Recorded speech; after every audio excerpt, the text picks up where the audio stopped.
রাধে রাধে বন্ধুরা, তোমরা সবাই কেমন আছো? আশা করছি সবাই খুব ভালো আছো, আর আমিও খুব ভালো আছি। তো আমার চ্যানেলে তোমাদের সবাইকে স্বাগত। তো দেখো, সকাল সকাল আমার পুজো করা হয়ে গেছে, আর আজকে হচ্ছে একাদশীর আগের দিন। সংকল্প করে নিয়েছি পুজো করার পরে। তো আমি দেখো গীতা পাঠ করতেও বসে গেছি। তা আমি প্রত্যেক দিনই একটু একটু করে গীতা পাঠ করি। তো আজকে দেখাবো হচ্ছে বাবা আমাদের জন্য একাদশীর জন্য ফল এনেছে। তো একাদশী করবো আমি আর মা।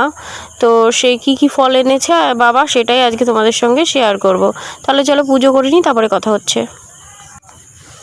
তো দেখো, আমার পুজো কমপ্লিট হয়ে গেছে, আর আমি বাইরে এসে দাঁড়িয়ে আছি। কিন্তু বাইরে এতটাই রোদ, দেখো বাইরের দিকে তাকানোই যাচ্ছে না। তো আমি বলছি একটু পরে একটু দাঁড়িয়ে যাই, তারপরেই আমি হচ্ছে তোমাদেরকে দেখাই। এখন দেখছি যে বাইরে যাচ্ছিলাম, তো বাইরে গিয়ে দেখছি বাইরে প্রচণ্ড রোদ। তারপরে আর সময় নষ্ট না করে দেখো আমি চলে এসেছি ফলের বাজারে। ইয়ার কি করছিলাম, ফলের বাজারে না, বাবাই ফল নিয়ে এসছে, আমি বাড়িতেই আছি।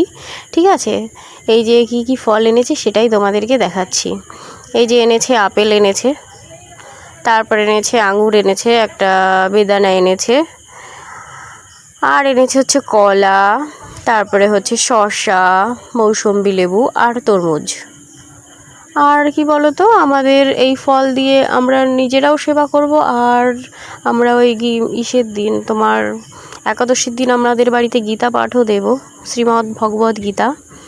তো ওটাই মানে ওইটার জন্য অনেক ভক্তবিন্দু আসার কথা, জানি না কজন আসবে।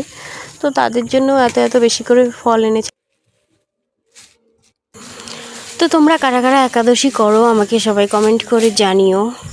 তো আমার এই ভিডিওটা তোমাদের কেমন লাগলো সবাই লাইক কমেন্ট শেয়ার করে জানিও, আর সাবস্ক্রাইব করে দিও আমার চ্যানেলটা। তাহলে সবাই ভালো থাকবে, সুস্থ থাকবে। দেখা হচ্ছে নেক্সট ভিডিওতে।